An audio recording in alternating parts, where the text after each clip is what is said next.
Hey guys, today we're going to have a little chat about the newly announced Sonic Boom game for Wii U and 3DS, as well as actually the TV series of the same name. Now, this is a bit of a strange beast. I'm not really sure what to think about this just yet, but I want to give my first impressions because I'm sure a lot of people are actually feeling like that. We'll start off with the designs, I guess, and all that sort of thing. We found out about the TV series and got silhouettes of the designs back in, I think it was October of 2013. And, at the time, it was just kind of an interesting little article, but they didn't really show more than that. They just kind of announced it and then left it. So now, in February 2014, of course, we get the full scoop on everything, and we can actually see the character designs. So Sonic hasn't really been changed. That's a pretty good thing, I'd say. So he's got a neck scarf, and he's got some bandages around his feet or something like that, but really that's about it. They didn't do a whole lot to actually change his design. And just looking at it now, oh, he's also got bandages around his hands for some reason. Interesting. But not a huge change either, so that's alright. Then we've got Tails, who just kind of looks a bit more like a mechanic. So he's got his goggles, and I think he's got a spanner there and something like that. So, you know, again, just a kind of like a nice, simple continuation of the original design. Not necessary changes exactly, but they're alright. Also, I should note that Tails also appears to have the same sort of weird bandages around his own shoes as well. I would guess this is something to try and explain how their shoes don't fall apart or despite running really fast, but I don't know if bandages would do the trick, honestly, but anyway. Then we move on to Amy, who has actually had a pretty big redesign in terms of her outfit. I actually kind of like it. Honestly, she looks a bit more ninja-esque, which seems like a weird direction to take Amy in my opinion, but considering how undisciplined and kind of not particularly useful she actually is. But even in the trailer actually for the game, we see that when she lands, she's the only one that actually lands properly. She lands on her hands and does like this little ninja move, whereas everyone else just falls flat on their face. So I guess Amy's going to be a bit more of a badass in the TV series and game. But beyond that, she's still got a Pico Pico hammer. And hopefully the change of outfit will mean that we're not constantly seeing her panties every single time we do a jump in the game. Because really, Sonic Adventure, that gets very old very fast.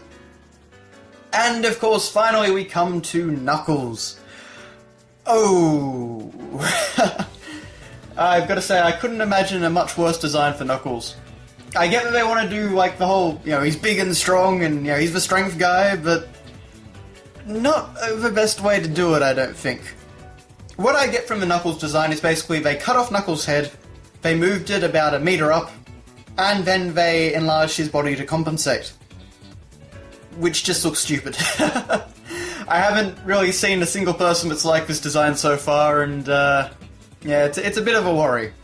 I mean, it won't affect anything hugely, but you gotta feel sorry for Knuckles, because after Sonic 3 and Knuckles, and I guess Knuckles Chaotix, he's really had a tough time with it. Sega's portrayed him as an absolute idiot, and he's been pretty useless. I mean, he hasn't done a whole lot in the last few years. And now this. So, sorry Knuckles. At least you're playable again. But, moving on from the character designs then... Oh, actually no, sorry, there's one more. And that, of course, is Eggman himself. Now, they didn't actually show concept art for this, but they did actually show him off in the... what would you say?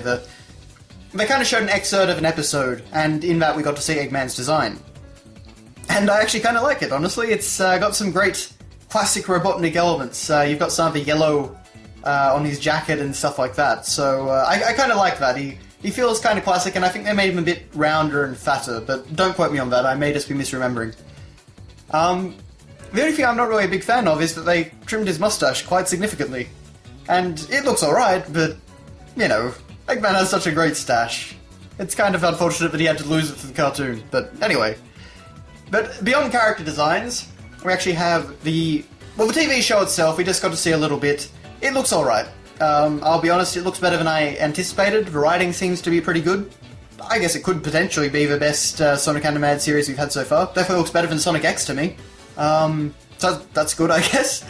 But not a whole lot really to go on. It just looks like an okay series.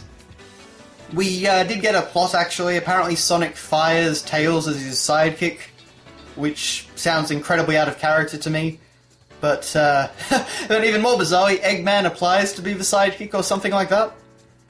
And then there's another one where Eggman sues Sonic or something like that in court, which definitely sound like they could be funny, but they do seem a bit out of character for these guys, so I have a feeling that Eggman's probably not going to be his more murderous self in this show.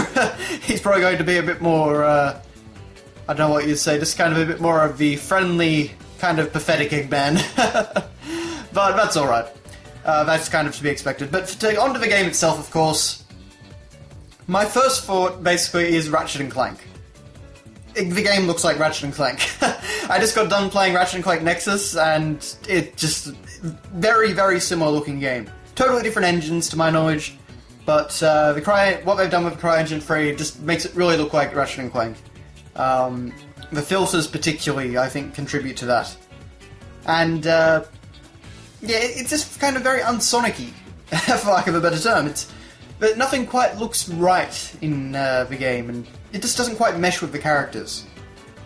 Now, Ratchet & Clank kind of works with the Future series, that is, anyway, because they kind of changed up the character designs a bit, and they kind of made everyone look very similar to Ratchet & Clank in sort of...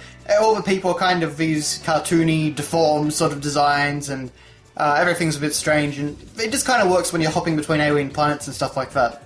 But when you've still got like a cartoonish hedgehog and things like that, it just doesn't look quite right. It doesn't look terrible, but it looks uninspired, I guess is the best word. It's not what I would have hoped for, put it that way. And, that doesn't necessarily mean that Lost World's design was the best way to go. I mean, I think Lost World actually looked quite good, but that was also kind of uninspired in the way that it just kind of took old elements from Sonic and put them in a sort of Mario Galaxy-esque arrangement, like just hovering in the sky.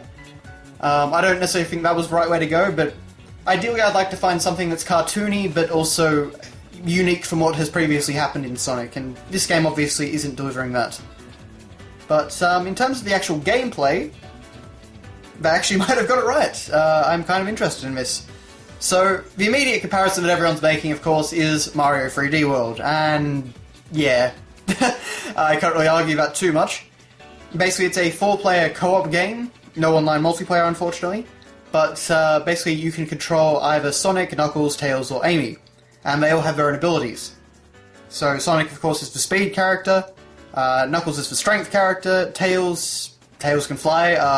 I can't remember what they actually described Tails as, but he can fly and he can shoot lasers. And Amy is the agility character, so again she's kind of doing ninja stuff, I think. She also does a hammer swing and stuff like that. And we saw like Sonic running on water, and Knuckles can punch things, I guess. So there are some interesting things that they're doing here. Like each character does seem to be different to the other, but beyond that, they're actually bringing back a Sonic Adventure-style hub, they said, with missions branching off that. Well, that could either be good or bad. I'm not really sure how I feel about this, because Sonic games have traditionally had terrible hub worlds. And Sonic Adventure and Sonic Unleashed are okay hub worlds, but I mean, Soliana, stuff like that, not good. And even the white space in Generations, it was easy to get from level to level, which was good, but the actual design of getting to the missions and stuff like that was pretty finicky. So, yeah, Sonic hasn't had the best track record with that. But if they do it right, and they're talking about things like exploration and stuff like that, well, that could be cool. I mean, we see, as I said before, we see actually Sonic running on the water and stuff like that. So if you could just have this massive hub world to run around and mess about in, and you could run on water and run to different islands or something, that could potentially be really cool. Until we really see more of a game, it's hard to say. Apparently there's some sort of gadgets or something or other called a... I'm trying to remember what it was, but it was basically some sort of energy tether. And we see it in one of the screenshots, actually. So Sonic and Amy are actually pulling themselves onto something or pulling something off, and... not to keep making the comparison, but in this case I actually get a very Ratchet & Clank All For One vibe. And that was a game that I wasn't a favourite of mine, but anyway, it's just kind of interesting to see. This is not the route that I expected Sega to go down. It seems to me that Sonic is still having a little bit of an identity crisis. We kind of established the character now and that sort of thing, and like the tone of the games, but we haven't really established the games themselves just yet. We're still kind of wishy-washy on all that, and I imagine after... I mean, I personally liked Lost World for the most part. Not every part, of course, and I think it still needed a lot of work, but I know a lot of people really didn't like Lost Worlds, so Sega's probably going to be rethinking things again and stuff like that, and a TV series with its own continuity and its own game, particularly, with its own gameplay style, I'm not really sure if that was the best thing to do for Sonic right now. I kind of feel like Sonic needs focus, and he just kind of needs some really good games to just keep that focus going and stuff like that, but anyway, we'll see how it all goes, and one last thing I actually did want to mention, though, that could be interesting for the narrative at least, is that in the trailer we see a statue of some kind of creature. And it might just be me, but I get the impression that that could actually be an echidna. So I'm actually wondering if the game, at least, which serves as a prequel to the TV series, apparently I should say, might actually focus a bit on Knuckles' backstory. Now, of course, it's not actually canon to the main games, but that means they can just ignore all the, the kind of flaky Sonic Adventures stuff with Tikal and all that sort of thing, or they can change it if they want. And, they can do something a bit more detailed with the echidna's background. But if that's the case, of course, that probably means that we're on Angel Island with, in all the screenshots that we've seen, so that's a bit of a worry. The one last thing that I do want to point out as well is that, in terms of being an Sonic Your World, we actually saw this game in a trailer at GDC 2013 for CryEngine 3. At the very start of the trailer, it actually shows the green, grassy, sunflower-filled environment from the trailer. And, no one guessed that was a Sonic, level, though, no loop-de-loops or anything like that. And, that's basically what it looks like in the actual game, so, yeah, in terms of being un-Sonic-y, no one really caught it as a Sonic game, so, yeah. But, anyway, that's really all I can say, just, kind of mindless first impressions, ramblings, and whatnot. It'll be interesting to see how it goes, and I like the idea of a 4-player Sonic game with, the different characters. I mean, I kind of got excited when I saw Tails actually flying for the first time in a while in gameplay. That was pretty neat, but we'll just have to see how it shapes up. I'm a little bit shaky right now, but it should at least be okay. I mean, Big Red Button is the studio making it, and they're actually a Western developer, the very first, apparently, to get their hands on the Sonic the Hedgehog series. Well, and release a game, I guess I should say, because, although then again, no, because you've got Sonic 2 then. Anyway, regardless of the marketing, they're apparently led by some ex-Naughty Dog employees and that sort of thing, so I'm not sure how far the employees go back and that sort of thing, but, potentially they worked on things like Jak and Daxter, I guess. So it'll be interesting to see how it all shapes up. Actually, speaking of Naughty Dog, I just realised, Knuckles kind of looks a bit more like Crash Bandicoot with his proportions. Huh. Well, anyway, so thanks a lot for watching, guys, and I'll see you later.